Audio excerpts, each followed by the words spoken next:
The moment his mother looked at me like I was something she'd accidentally tracked in on her shoe, I knew I'd made the right decision. She didn't say anything offensive. She didn't have to. It was the half-second pause before she extended her hand, the slight lift of her chin, the way her eyes swept from my clearance rack blazer down to my worn flats, before she smiled and said, "So you're the one Dylan's been telling us about? Not lovely to meet you. Not we've heard so much. Just so you're the one." I smiled back, shifted the baby on my hip, and said, "That's me."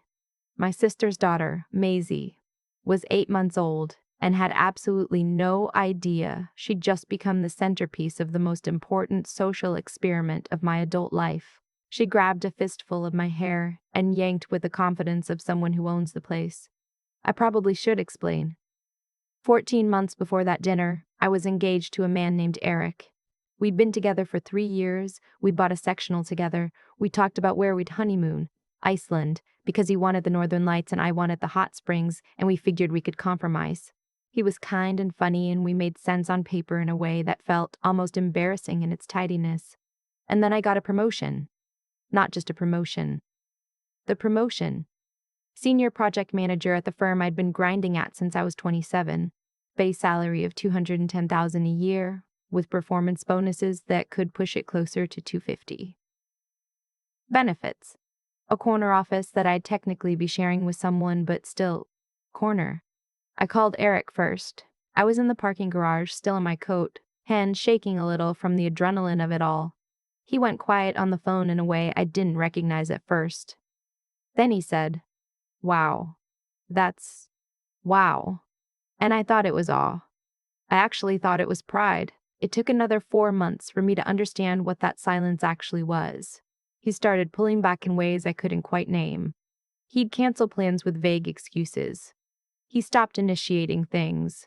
Dinners, conversations, anything. When I tried to talk about it, he'd say he was just tired, stressed at work, nothing to worry about. I believed him because I wanted to. Because I'd already bought the dress. The night it ended, we were at his cousin's birthday party, and I overheard him in the kitchen talking to his brother. "She doesn't need me," he was saying, voice low, like he was confessing something. "She makes more than my dad did at retirement." What am I even for? I stood in the hallway holding 2 glasses of wine for about 30 seconds. Then I put one down on the side table, walked back into the party, and drank the other one very slowly. We broke up 2 weeks later. He said he wanted different things. I didn't argue. The truth is that I agreed. I wanted someone who saw my success as ours, and he saw it as a measuring tape held up against himself. My friend Jenna, who has a gift for saying the wrong thing with genuine warmth, told me over Thai food that I should maybe not lead with the salary next time. She meant well. I stabbed a piece of tofu and thought about it longer than I should have. My therapist had a different take. She said the problem wasn't what I earned or what Eric earned. It was that he'd never worked through his own stuff around worth and provision, and that wasn't mine to fix. She was right. She usually is, which is why I pay her what I pay her. But somewhere in the middle of all that processing, a thought crept in and refused to leave. What if I just didn't tell the next one? Not forever.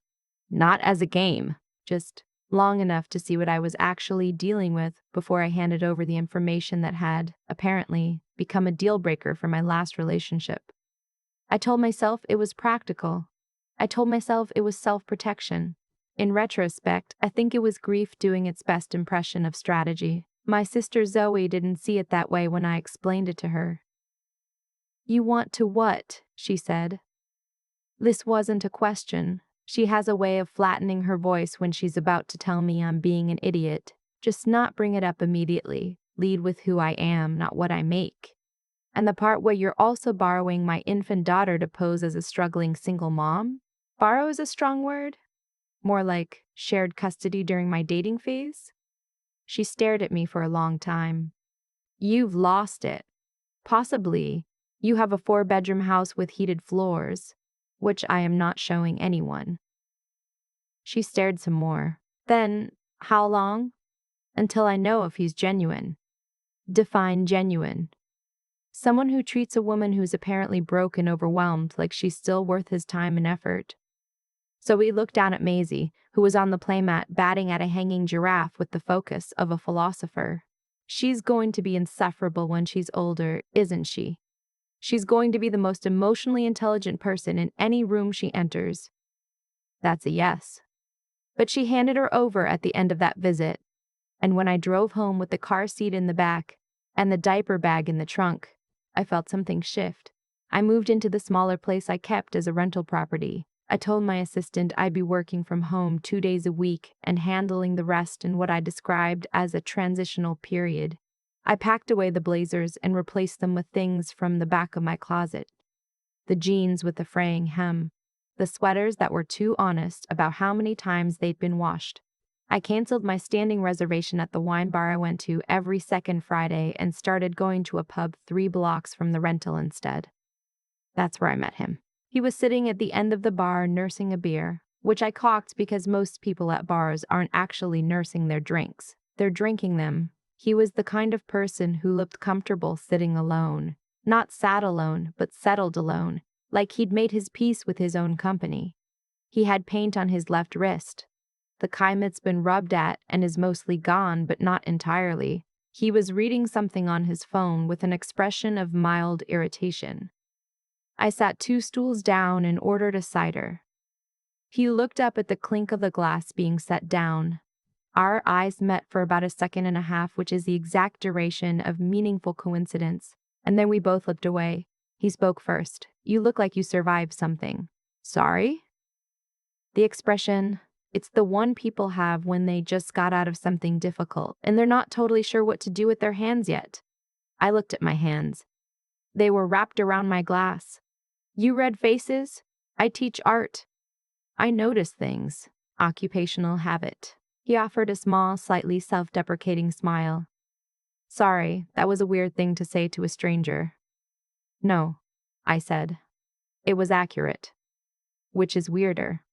His name was Noah. He taught visual arts at a high school in the east end of the city and did commissioned work on the side, murals mostly, which explained the paint. He'd grown up in Saskatoon, moved to Toronto for school, never quite made it back. He had a dry sense of humor that arrived without warning and a habit of asking follow-up questions that made conversations feel like they were going somewhere instead of just spinning. He asked what I did. I said I was in project management, freelance, kind of figuring things out right now. He didn't pry. He didn't seem to calculate anything. He just nodded and said, "That in-between feeling is exhausting," and meant it. By the end of the evening, I'd told him about the separation from Eric without naming it that, and he'd told me about a mural he'd just finished in Kensington Market that he wasn't entirely happy with. We exchanged numbers on the understanding that I might want to see the mural and he might want another opinion on whether it was actually as wrong as he thought. It wasn't, for the record. But I kept my assessment deliberately inconclusive so we'd have a reason for a second conversation.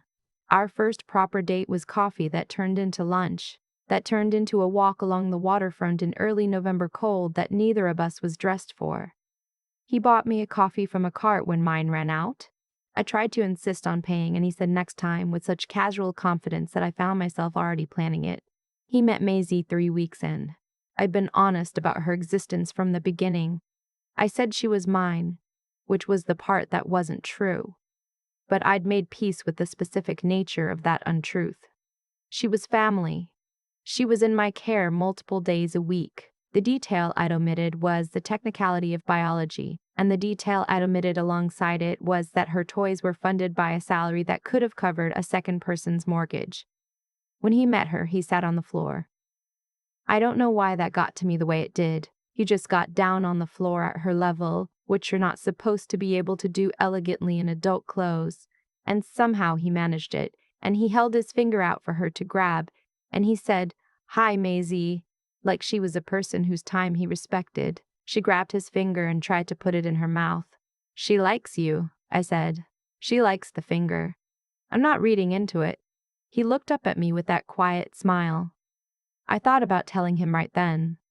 I should have told him right then. I didn't. The dinner where I met his mother was at his parents' house in Oakville. They lived in a place that was large without being flashy. The kind of house that said, "We made good decisions over several decades rather than look at us." His father, a recently retired civil engineer, met me at the door and shook my hand warmly and said something kind about the drive down from the city. His younger sister was there with her boyfriend, easy and inclusive from the start. And then there was his mother, Catherine. Catherine was not unkind exactly. She was precise. She asked about my work in a way that was technically interested, but practically evaluating. She asked about Maisie's father with a delicacy that wasn't actually delicate. When I said it was a situation I'd rather not detail, she smiled and said, "Of course," and filed something away behind her eyes. During dinner, she mentioned twice what Noah earned as a teacher. Once directly, once disguised as a comment about how much people undervalue educators. I understood what she was doing.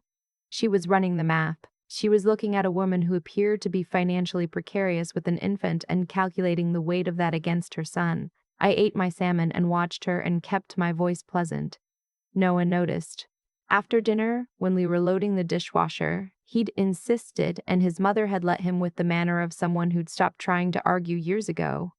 He said quietly, "She's not trying to be difficult." "I know. She just worries. About you, or about me?" He was quiet for a moment. "About the balance of things. She grew up watching her parents struggle, and she projects. She thinks I'm after your teacher's salary?" He laughed, which surprised both of us.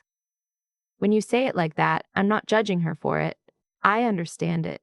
He looked at me sideways, hands still in the soapy water. "You're very calm about this. I've been through worse." "The Eric situation?" I hadn't told him Eric's name, which meant he'd reconstructed it from the context I'd given him. That kind of careful listening used to be something I took for granted. I'd stopped taking it for granted. "Yes," I said. "The Eric situation." The crisis, when it came, arrived the way most crises do, through a third party with incomplete information. His sister Naomi had a friend who knew someone at my firm. Not a close connection, the kind of gossip chain link that should be too tenuous to matter and somehow isn't. She'd heard my name, connected it to the senior PM who'd closed the Henderson contract, and she'd mentioned it at a birthday brunch that Noah's mother happened to attend. He called me on a Tuesday evening. His voice was very even, which I'd learned meant he was processing something. "I heard something today," he said. "Okay. About your work."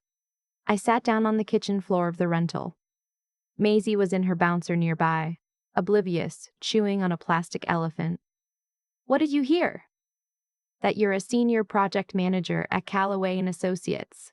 That you just led a major contract. That you make—" He stopped. "It doesn't matter what number," I heard. "It's probably accurate," I said. The silence lasted long enough that I started to understand what it might mean. "Why?" he asked. And it was just that word. No anger in it yet, just genuine bafflement from someone who'd believed he had good information. I told him everything. I told him about Eric and the phone call in the parking garage, and the expression on his face at the party that I'd had to decode from a hallway. I told him about Zoe and the conversation over Thai food and the moment I'd looked at Maisie on the playmat and thought, what if I just knew first, before I gave anyone the ammunition. I told him that it was fear dressed up as logic, and I'd known that, somewhere, the whole time. I didn't make it sound clever. It wasn't. He listened to all of it. He asked 2 questions, both of them about Eric, not about me, and I thought that was telling, though I wasn't sure yet what it told. Then he said, "And Maisie, she's Zoe's daughter, my niece. I have her most of the week because Zoe's doing her residency and the childcare situation it's complicated. She's family. That part isn't a lie. But you let me think she was yours." "Yes." Another long pause. "I need a few days. I know. I don't know what I am right now. I just need to sit with it." "Okay." He hung up.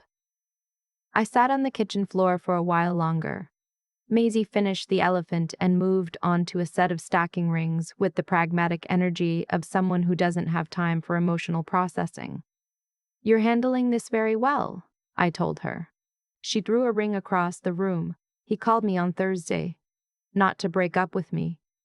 To tell me he'd been thinking about why I'd done it, not just what I'd done, and that those were two different things, and the second one mattered to him more than the first. I'm not saying it was right, he said. It wasn't. You know it wasn't. I know.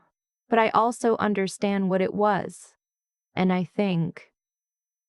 He paused. I think who you were during those 8 months is who you actually are. You were kind to my mother even when she was being territorial. You were honest about everything except the two things. That's not nothing. It's not nothing, and it's also not enough to build on. That's for me to decide, he said quietly. Not you. We talked for 2 hours that night. At the end of it, we were not exactly where we'd been before the Tuesday call, but we were somewhere real, which, I'd started to understand, was better. His mother found out separately, through a conversation that Noah facilitated on purpose.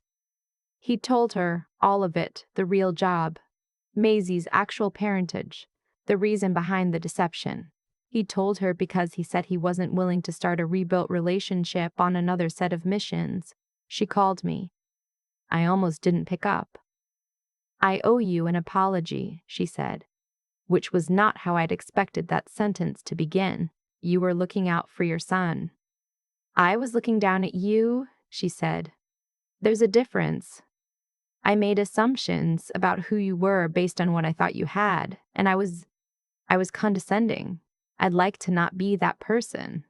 I didn't tell her I'd noticed. I didn't need to. She already knew. The irony that she and I had essentially done the same thing, assessed someone based on financial appearance, was something I sat with for a long time afterward.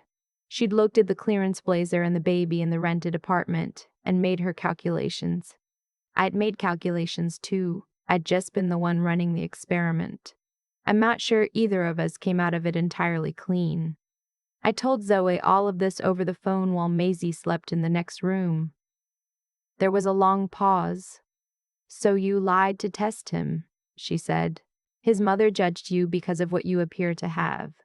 And now you're both reckoning with the same thing? Yes.